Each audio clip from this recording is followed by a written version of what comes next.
ओम नमः सिद्धेभ्यः नमो अरहन्ताणं नमो सिद्धाणं नमो आर्याणं नमो वज्रायाणं नमो लोय सवसाहूणम् ईसो पंचनमो यारो सव्पावपणासनो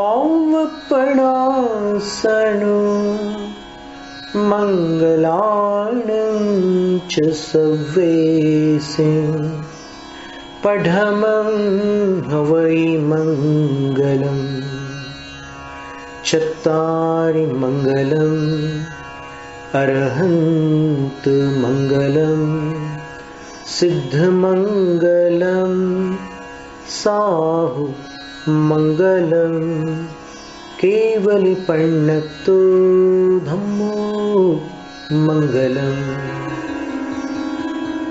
चत्तारि लोगुत्तमा अरहंत लोगुत्तमा सिद्धलोगुत्तमा साहुलोगुत्तमा केवली पण्णतो धम्मो लोगुत्तमा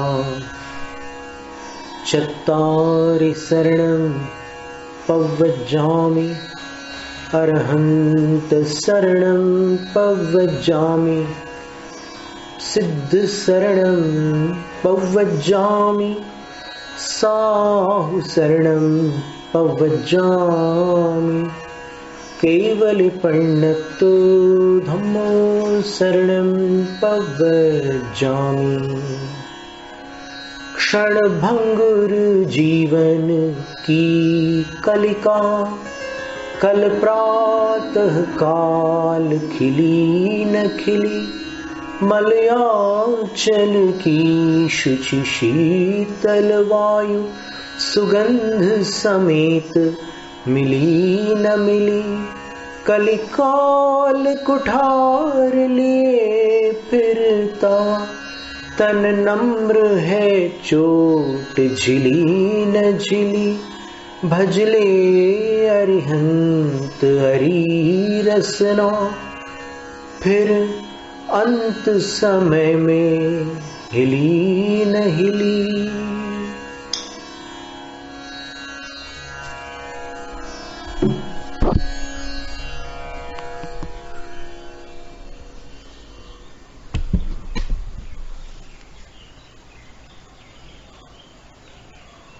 पूर्व सत्र में श्रद्धा की बात चली थी कि एक सम्यक दृष्टि जीव ऐसा है जो अधिक से अधिक चौथे भाव में मोक्ष प्राप्त करने वाला क्षायिक सम्यक दृष्टि है। उससे अधिक उसको यहां संसार में नहीं रहना। और एक ऐसा है जिसका सम्यक दर्शन थोड़ा सा दुर्बल है, जिसके सम्यक दर्शन में कुछ चंचलता है, कुछ मलिनता अतिचार है और कुछ अगाढ़ता है। ऐसा सम्यक दृष्टि जीव कभी कभी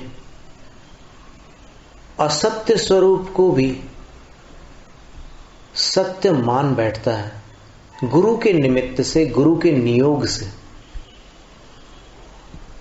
लेकिन उसका सम्यक दर्शन नष्ट नहीं होता। लेकिन जब उसको भगवान की वाणी, जिसको गणधर सूत्र शब्द द्वारा आचार्य प्ररूपित करते हैं,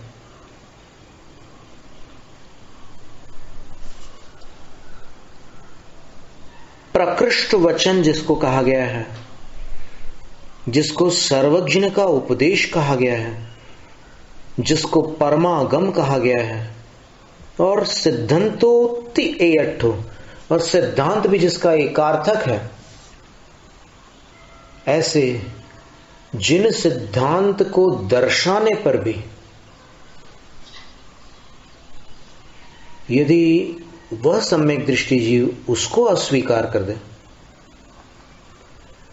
तब वह मिथ्यात्व में पतित हो जाता है। उसी समय से वह मिथ्या दृष्टि बन जाता है।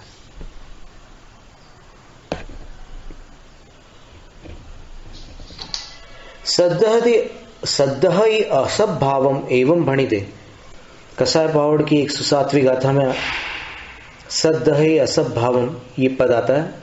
आचार्य वीरसेन जिनसेन आचार्य कह रहे हैं कि ऐसा कहने पर कि असत स्वरूप पर वह श्रद्धान करता है, तो असभूतम पे अर्थम सम्माइठी जीवो गुरुवैणमेव पमाणम कादुण स्वयं माणो संतो सद्दहति भणिदम होती। इसका सार ये निकलता है कि गुरु के वचन ही प्रामाणिक है, वो भगवान की बात बता रहे हैं मुझे। इस श्रद्धा के साथ वो स्वयं आगम से अनजान है, वो गुरु के वचन पर ही श्रद्धा करता है, तब सम्यक दृष्टि बना रहता है। एदेन आणा सम्मतस्य लक्षणम परोविदमिति हेतव्यम। अब इस पद से आज्ञा सम्यक्त्व का ऐसा स्वरूप है, ये ग्रहण करना। जिनको अधिक ज्ञान नहीं होता शास्त्रों का, वो आज्ञा सम्यक्त्वी जीव होते हैं। सम्यक दर्शन के 10 भेद बताए हैं, तो उनमें ये आज्ञा सम्यक्त्व कहा गया है कि बस भगवान ने जो बात कही है वही गुरु मुझे बता रहे हैं, तो गुरु के वचन मेरे लिए आज्ञा के समान है, मैं उनसे बाहर विचार नहीं कर सकता, और वो उसको श्रद्धा में ले लेता है, सम्यक दृष्टि बना रहता है। कथम पुनर्रसद्भूतमर्थम अज्ञानात् प्रतिपद्यमान सम्यक दृष्टि चेत।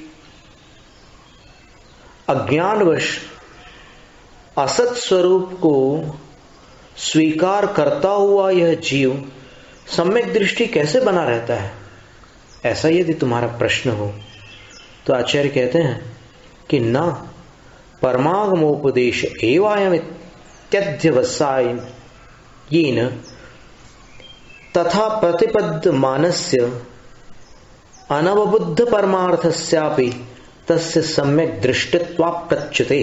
क्या सुंदर शब्द है। संस्कृत भाषा का जिनको परिचय है वो जिनसेन आचार्य महाराज की भाषा को पढ़कर गदगद हो जाते हैं। इतनी सुंदर संस्कृत उन्होंने लिखी है। और बड़े बड़े विद्वानों ने, doctor N Upadhyay, doctor Hiralal Jain आदि बड़े बड़े प्रस्तावना लेखकों ने आचार्य जिनसेन स्वामी के विषय में ऐसा लिखा है।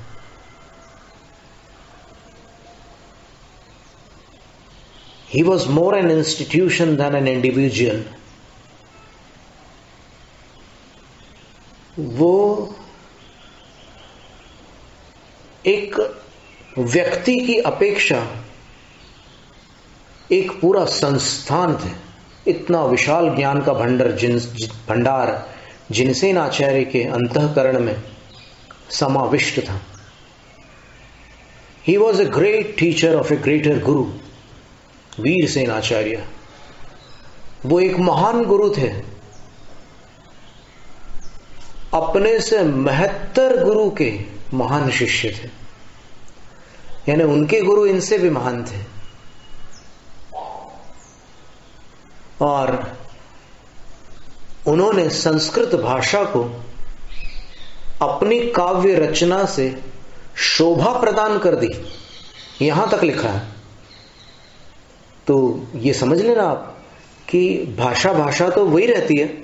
जैसे हिंदी हम भी बोलते हैं, आप भी बोलते हैं, और भी गुरुजन बोलते हैं, कितने लोग बोलते हैं हिंदी, लेकिन सबकी हिंदी एक जैसी नहीं होती। कुछ लोगों की भाषा परिष्कृत होकर जब निकलती है तो श्रुति में जब पहुंचने पर, श्रवण करने पर वो एक अलग तरंग उत्पन्न करती है। एक वाक्य से मनुष्य का दुर्ध्यान दूर हो जाता है और एक दूसरे वाक्य से उसमें दुर्धान न हो तो भी आ जाता है, उत्पन्न हो जाता है। एक बात को सुनकर त्याग की भावना होती है, एक बात को सुनकर राग की भावना होती है। तो भाषा जो है वो तो भाषा ही है, वो दूषित भी हो सकती है और विभूषित भी हो सकती है।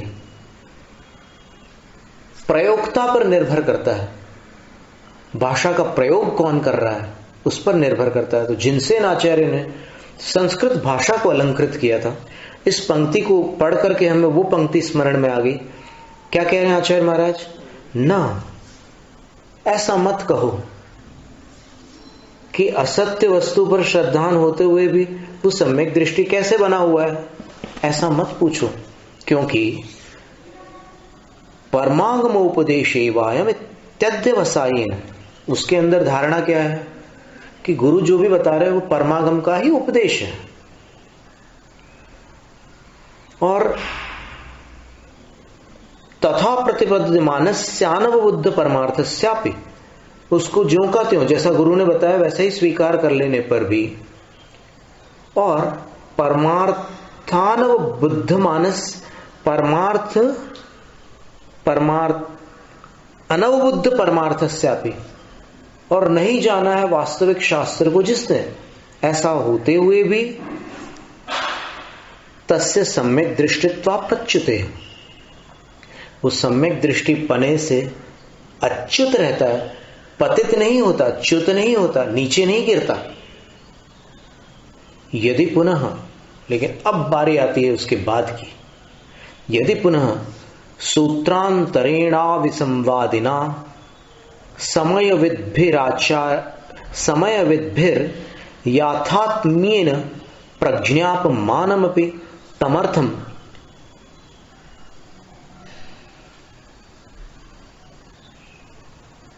असदाग्रहात् न प्रतिपद्यते तदा प्रभृति स एव जीवो मिथ्या दृष्टि पदवीमवगाहते प्रवचन विरुद्ध बुद्धित्वादित्येष समय निश्चय।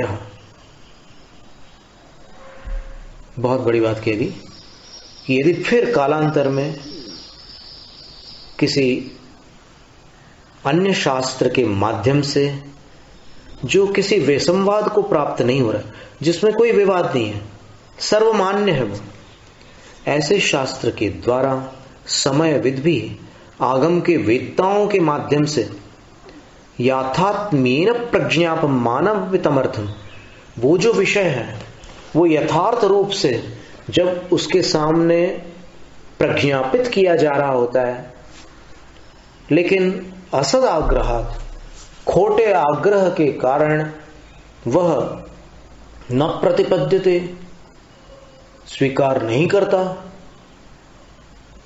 कहता है कि क्या मेरे गुरु शास्त्र नहीं जानते थे, तुम मुझे शास्त्र दिखाओगे? नहीं स्वीकार करता शास्त्र को।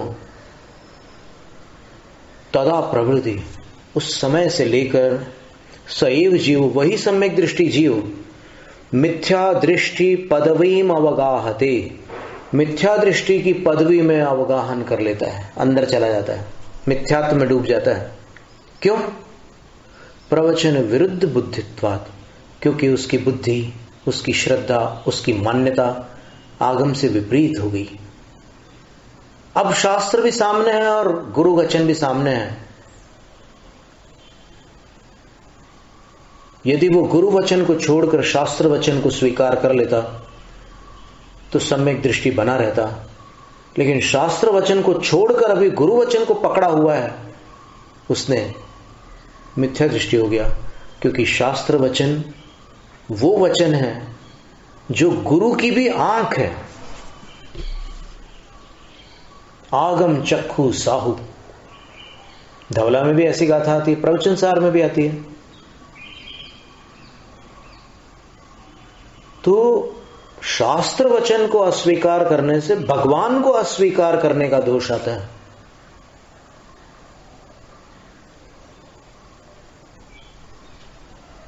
इसलिए जैन शासन में ये जो आगम है, ये जो सत्य का विवरण है, वो इतना निष्पक्ष है कि यहां पर किसी का भी पक्षपात कल्याणकारी नहीं है। देखो, केवल एक बात तो थी, शास्त्र की मान लेता तो सम्यक दृष्टि बना रहता, पर उतनी सी बात को भी उसने गुरु से जो सीखा उसी को पकड़कर रख लिया और शास्त्र को ठुकरा दिया। क्या मेरे गुरु शास्त्र नहीं जानते थे? तुम मेरे गुरु को गलत कहना चाहते हो? मैं नहीं मानता कोई बात, मैं तो उनकी ही मानूंगा। ये जो दुराग्रह है, इसके कारण वह मिथ्या दृष्टि पदवी को प्राप्त होता है। तो अब प्रश्न आता है कि गुरु बड़े हैं या शास्त्र? तो इस विषय में गुरु को बड़ा मानने वाले दो तर्क देते हैं, और शास्त्र को बड़ा मानने वालों के पास भी कुछ अपने आधार हैं।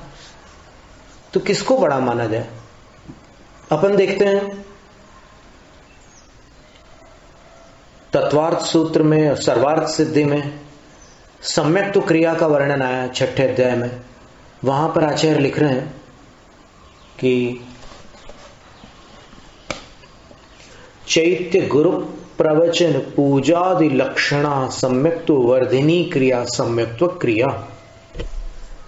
चैत्य, गुरु और प्रवचन, इनकी पूजा आदि है लक्षण जिसका, ऐसी सम्यक्त को बढ़ाने वाली क्रिया का नाम सम्यक्त्व क्रिया है। तो फिर क्रम क्या हुआ? चैत्य, गुरु और प्रवचन। तो चैत्य का अर्थ होता है स्थापना रूप जिनेंद्र भगवान, गुरु का अर्थ आचार्य उपाध्याय साधु होता है, और प्रवचन का अर्थ आगम होता है। ये एक प्रमाण हो गया। फिर दूसरा प्रमाण क्या है?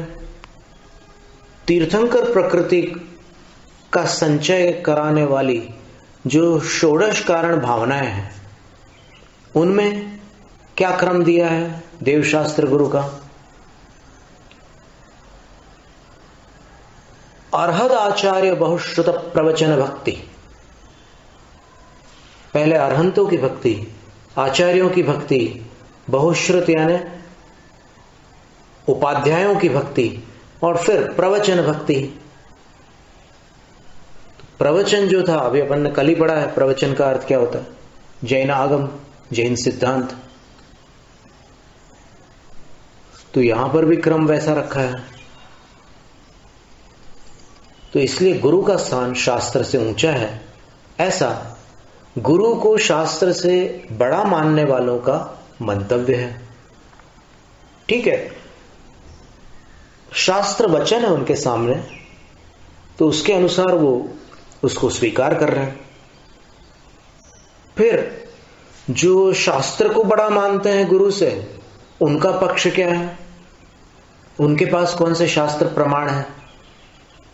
दोनों पक्ष अपन सामने रख लेते ना, फिर बाद में अपन अंतिम निर्णय तक जाएं तो अधिक उपयुक्त होगा। दूसरा पक्ष क्या है? तो वो कहते हैं श्रद्धानम परमार्थानाम आप्तागम तपोभृताम त्रिमूढ़ा पौढ़मष्टांगम सम्यक दर्शनम स्वयं। रत्नकंड शावकाचार में समंतभद्र आचार्य महाराज ने क्या लिखा है? सच्चे देव शास्त्र गुरु का श्रद्धान, जो कि 3 मूढ़ताओं से रहित है, जो कि 8 मदों से रहित है, जो 8 अंगों से सहित है, उसका नाम सम्यक दर्शन है।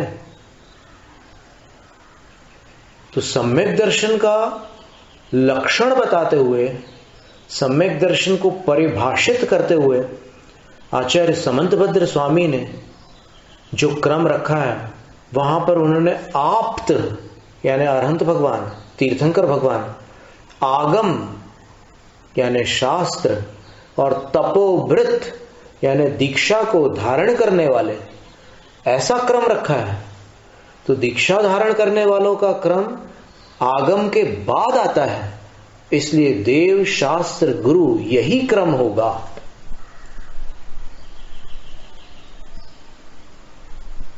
फिर उनसे पूछे कि और क्या प्रमाण है तुम्हारे पास? ये तो ठीक है, एक ग्रंथ हुआ, लेकिन और कहां लिखा है देव शास्त्र गुरु? तो फिर वो देखिए क्या बताते हैं। वो गाथाएं भी हम आपके सामने रख लें। प्रश्न रोचक है, आपको लग ही रहा होगा कि निर्णय कब प्राप्त होगा, है ना? देखिए,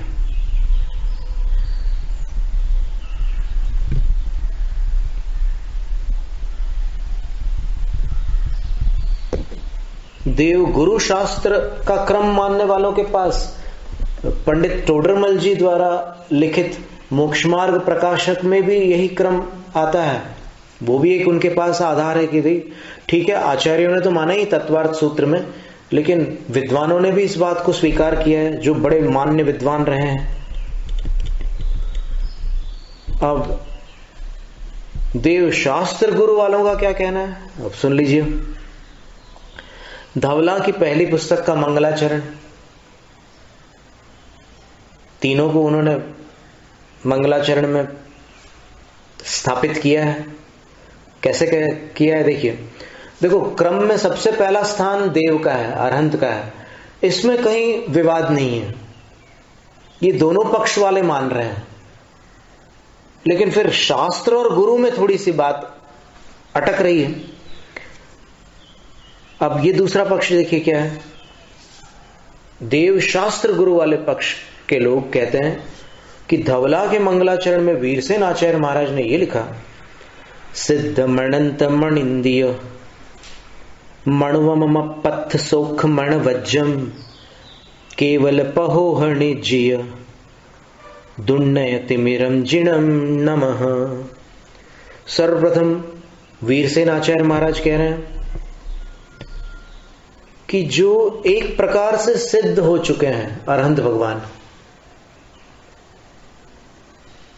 यानी एक अपेक्षा से, जैसे कोई श्रवण बेलगोल के पास आ जाए और उसको बाहुबली भगवान के ऊपर वाला भाग दूर से दिखने लग जाए, तो क्या कहा जाता है?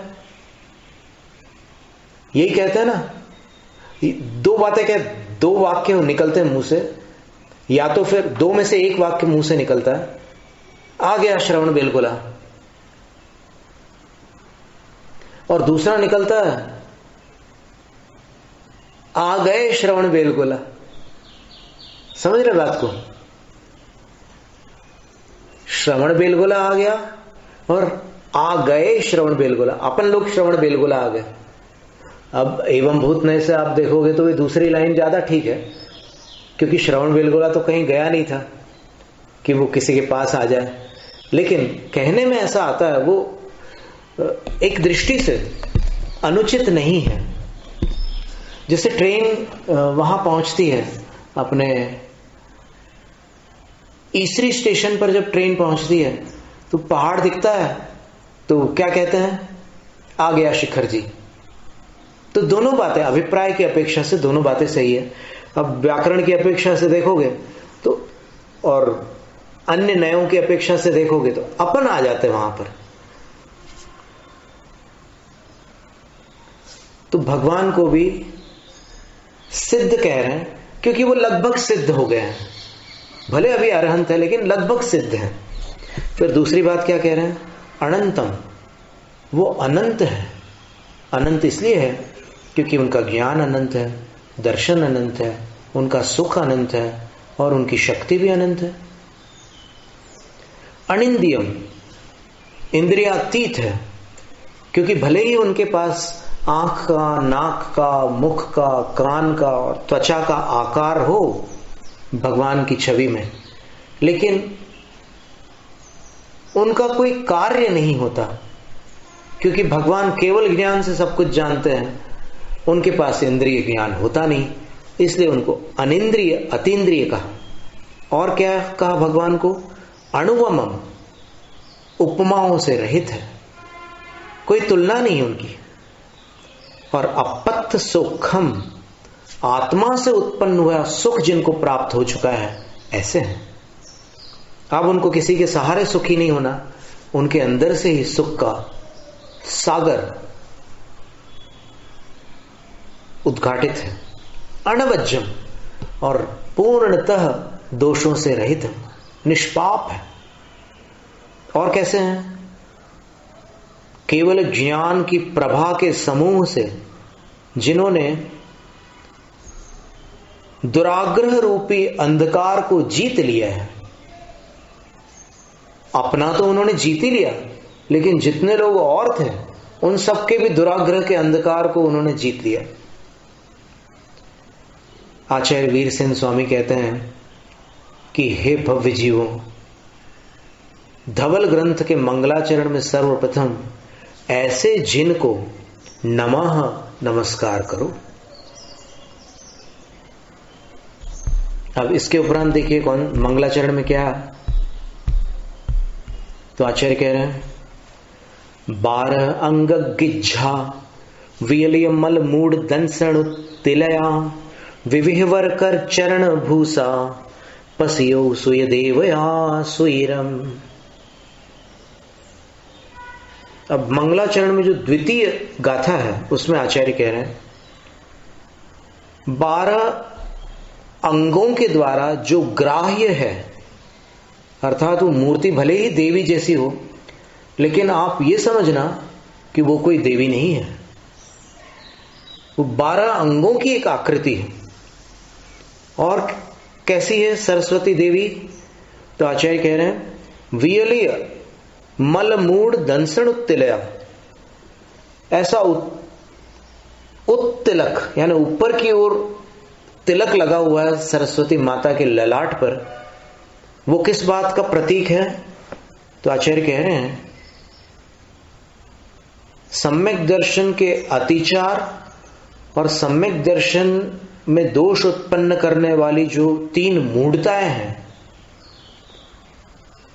उनसे रहित सम्यक दर्शन रूपी तिलक का प्रतीक माता सरस्वती के ललाट पर लगा हुआ तिलक है। और आभूषण, तो आचार्य कह रहे हैं विविह वर चरण भूसा, नाना प्रकार के उत्तम चारित्र रूपी आभूषणों को जिसने धारण किया है, ऐसी सुय देवया सरस्वती देवी, माता सरस्वती देवी सुइरम पसियो, चिरकाल तक हम पर प्रसन्न रहे, अर्थात चिरकाल तक हमारे भावों को प्रसन्न रखें, हमारे अंदर विशुद्धि का निमित्त बने, ये इसका अभिप्राय हुआ। तो पहले देव को और बाद में शास्त्र को यहां पर आचार्य वीरसेन स्वामी ने मंगलाचरण में ग्रहण किया ना, तो फिर देव के बाद शास्त्र की बारी आ गई। एक बात ये बात हो गई, और उसके बाद क्या कह रहे हैं?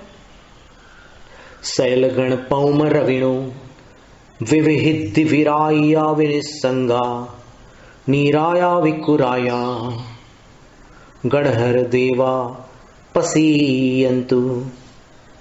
क्या सुंदर बात है। समस्त गण रूपी कमल के लिए, कमलों के लिए 12 गण होते हैं ना, समोसरण में 12 कक्ष होते हैं, 12 कोठे बोलते हैं अपन। तो आचार्य कह रहे हैं कि सयल यानी सकल गण रूपी कमल समूह के लिए रविणु गणधर देव सूर्य रूप है। जैसे कमल सूर्योदय को पाकर उसकी किरणों से प्रफुल्लित हो जाते हैं, खिल उठते हैं, वैसे गणधर देव 12 सभाओं को विकसित कर डालते हैं, प्रफुल्लित कर डालते हैं। इसलिए वो सूर्य के समान है और विविध प्रकार की रिद्धियों से विराजित है। गणधर देवों के बराबर रिद्धियां संसार में अन्यत्र शक्य नहीं है। तीर्थंकर भगवान को भी आहार के लिए उठना पड़ता है अपनी मुनि अवस्था में, लेकिन गणधर कभी आहार नहीं लेते। ऐसी रिद्धियां उनके पास है। वे निस्संगा, रिद्धि का अर्थ ऐश्वर्य होता है, तो रिद्धि रूपी रिद्धि उनके पास है। यानी मुनियों को तपस्या और विशुद्धि से प्राप्त होने वाली शक्तियों का वैभव उनके पास है। लेकिन ऐसे वैभव होते हुए, वैभव संपन्न होते हुए भी आचार्य कहते हैं निस्संगा, विरोधाभास अलंकार है कि इतने वैभव संपन्न होकर भी वो निष्परिग्रह है गणधर देव। और कैसे हैं?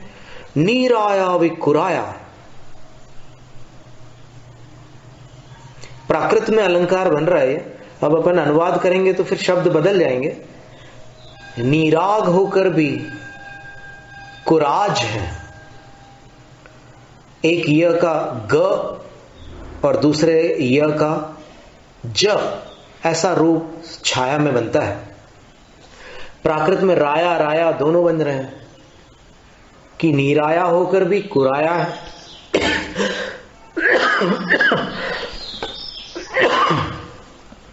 अर्थ क्या होगा? अर्थ यह है कि नीराग अर्थात राग रहित होकर भी, सांसारिक राग नहीं है उनमें, केवल मुनि के योग्य जो शुभोपयोग है उतना मंद राग उनमें है, भव्य जीवों के कल्याण का राग, धर्मानुराग। तो नीराय, सांसारिक राग से रहित होकर भी कुराया, पृथ्वी मंडल के राजा हैं। यानी चक्रवर्ती भी जिनके चरणों में नतमस्तक हो जाए उनको क्या कहा जाए? चक्रवर्ती सबसे बड़ा राजा है और वो जिनके चरणों में नतमस्तक हो रहा है, चक्रवर्ती के चरणों में 32,000 मुकुटबद्ध राजा नतमस्तक होते हैं और चक्रवर्ती गणधरों के चरणों में नतमस्तक होता है, तो फिर वो राजाओं के राजा हुए कि नहीं? ऐसे गणधर देवा पसीयंतु, हम पर प्रसन्न हो। अब देखिए इसका अर्थ क्या लेना कि प्रसन्नेन मनसा उपास्यमानः प्रसन्न इत्यभिधीयते। अभिप्राय यह हुआ कि जब भी हम गणधरों की उपासना करें हमारा मन प्रसन्न हो जाए। ऐसी हे गणधर देव आप हम पर कृपा करना, ये प्रार्थना हुई।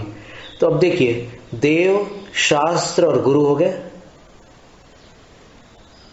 सबसे पहले भगवान, फिर श्रुत देवता सरस्वती देवी और उसके उपरांत गणधर देव। ठीक है। अब जय धवला में भी यही स्थिति है।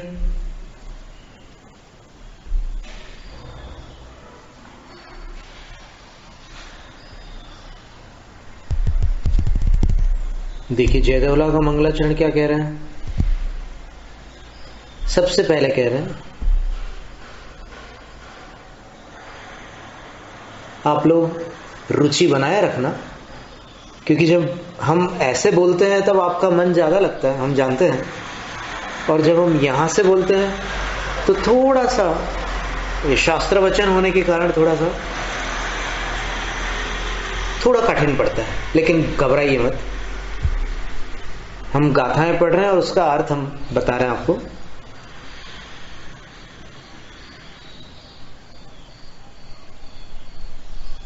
देखिए सबसे पहले इसमें आचार्य कह रहे हैं मंगलाचरण में,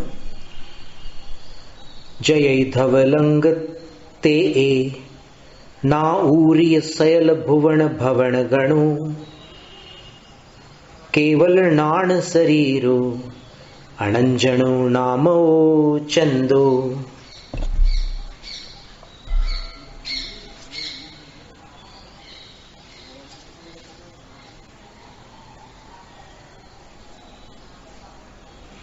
जयई नामो चंदो जयई, नाम से जो चंद्रप्रभ है भगवान, वे जयवंत है, सबसे उत्कृष्ट है। कैसे हैं चंद्रप्रभ भगवान?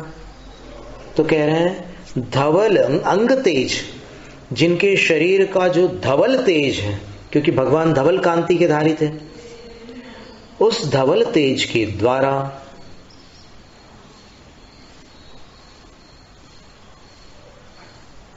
आऊर्य शैल भुवन भवन गणों, जिन्होंने तीनों लोक के सभी भवनों को व्याप्त कर दिया है,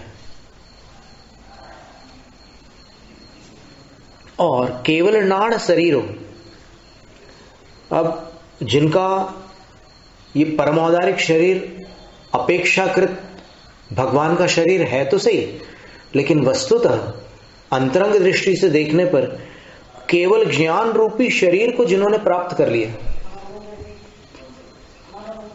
और अनंजनों घाती कर्म रूपी अंजन से जो रहित हो चुके हैं, ऐसे चंद्रप्रभ भगवान की जय हो। आचार्य वीर सिंह स्वामी ने सबसे पहले अरहंत भगवान की जय बोली है। उसके बाद क्या कह रहे हैं? तिथेरा 24 केवल नाणेन दिठ सवट्ठा, पसियंतु शिव सरुवा तिहुवन सिर सेहरा मध्यम।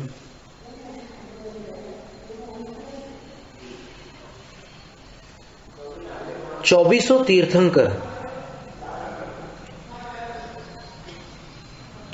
तीर्थंकरों ने केवल ज्ञान के द्वारा सब पदार्थ को देख लिया था,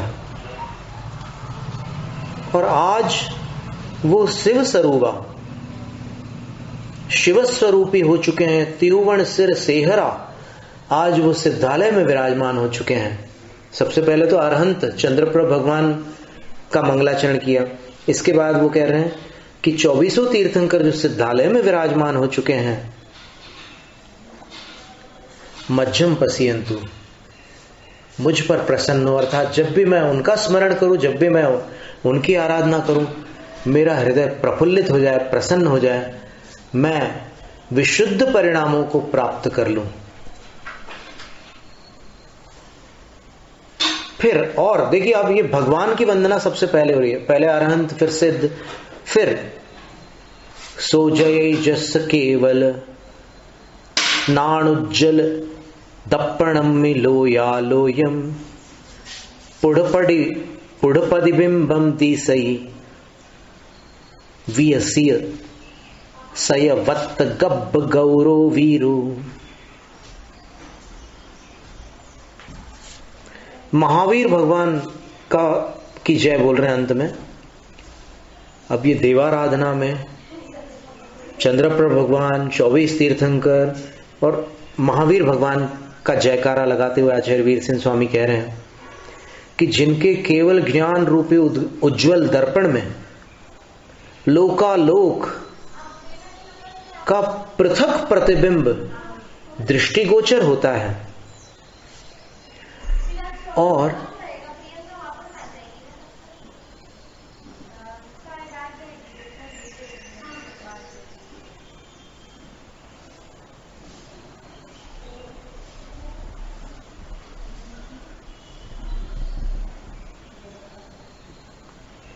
जो विकसित कमल के मध्य भाग के समान समुज्वल स्वर्ण के समान गौर वर्ण है। महावीर स्वामी सोने जैसे कांति वाले थे, उनकी जय हो। तो ये भगवान की हो गई वंदना। इसके बाद कह रहे हैं अंग अंग बज्जणिमीय,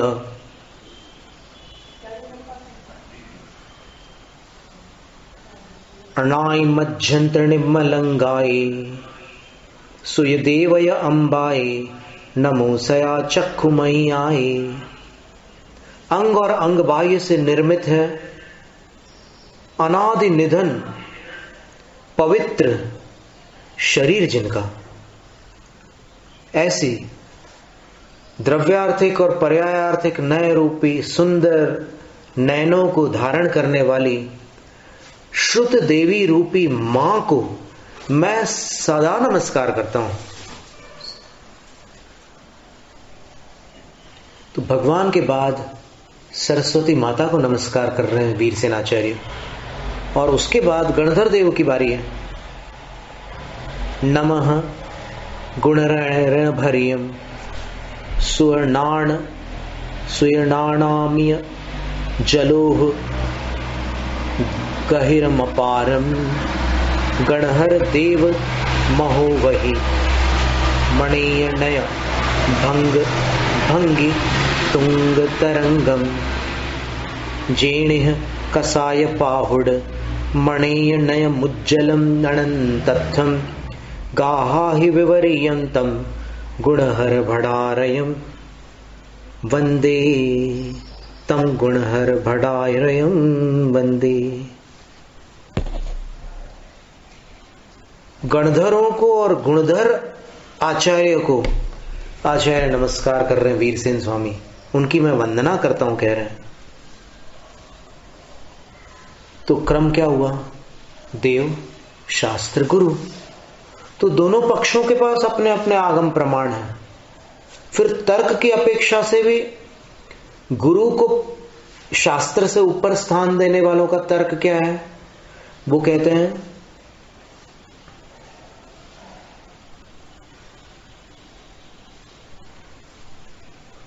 कि पहले अरहंत भगवान समवसरण में, पहला स्थान समवसरण में विराजमान अरहंत भगवान का है।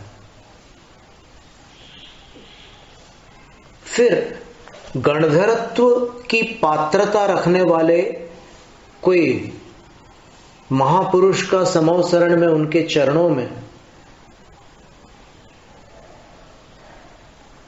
आगमन होता है, वो दीक्षा लेते हैं, और फिर वो गणधर 12 अंगों की रचना करते हैं।